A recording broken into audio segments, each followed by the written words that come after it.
রাধে কৃষ্ণা। তো তোমরা সবাই কেমন আছো? আশা করছি তোমরা সবাই খুব ভালো আছো।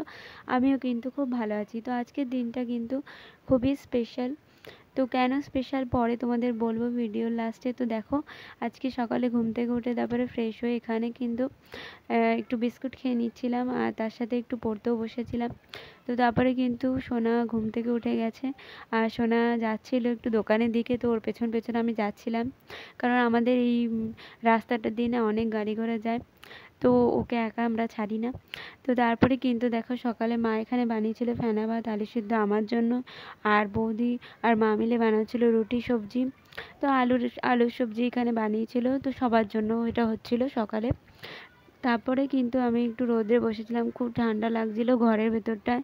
তো রোদে বসে তারপরে একটু নেল পালিশ পরছিলাম, আর পায়ের নখের নেল পালিশগুলো একদম উঠে গেছিলো, তো হাতেও একটু লাগিয়ে নিয়েছিলাম নেল পলিশগুলো। তো দেখো, মানে আমার কাছে ম্যাক্সিমাম নেল পলিশগুলো যেগুলো রয়েছে না, মানে অর্ধেক অর্ধেক জানি না কেন শুকিয়ে শুকিয়ে গেছে।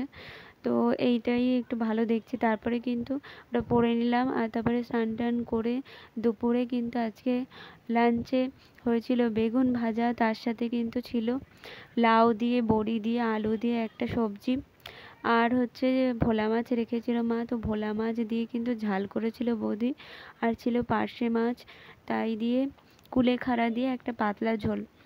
তো এগুলোই কিন্তু আজকে দুপুরের লাঞ্চে হয়েছিল।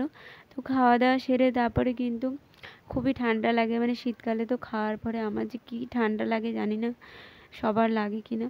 তো তারপরে কিন্তু যখন খাওয়া দাওয়া করলাম তারপরে ভালো লাগছিল না, তো আবার গিয়ে রোদ্রে একটু বসলাম। আর সোনারও স্নান খাওয়া দাওয়া সব হয়ে গেছিলো। তো সোনা কিন্তু আমার সাথে চলে এসেছিলো রোদ্রে, আর সোনাও আমার সাথে বসে বসে গল্প করছিল। আর ওর ওর কথা আমি শুনি শুধু, মানে ও বসলেই ও কত রকমের বানিয়ে বানিয়ে গল্প বলবে, ভূতের গল্প, এই গল্প ওই গল্প।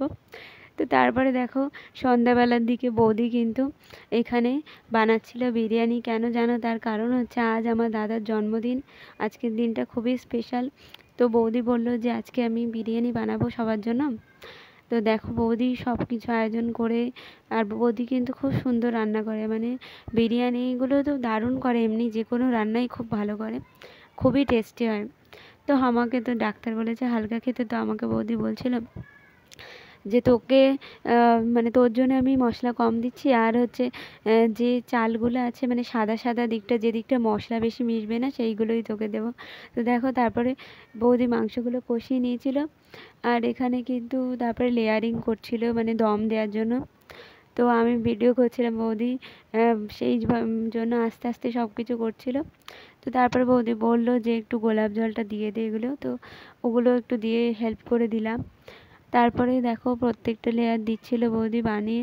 আর এখানে কিন্তু মানে আমি বিরিয়ানি একবার বানিয়েছিলাম, কিন্তু মানে অত ভালো হয়নি। বৌদি কিন্তু আজকে যখন বানাচ্ছিল আমি একটু দেখে নিলাম। তো তারপরে কিন্তু এই যে দমে বসিয়ে দিচ্ছিল সব লেয়ারিং দিয়ে।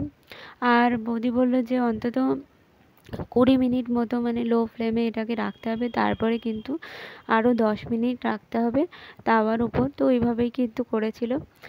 আর দেখো, বিরিয়ানিটা তারপরে কিন্তু হয়ে গেছিলো। তো এই যে হয়ে গেছে, সবাইকে দিচ্ছিল খাবার। তো আজকের মতো এটুকু।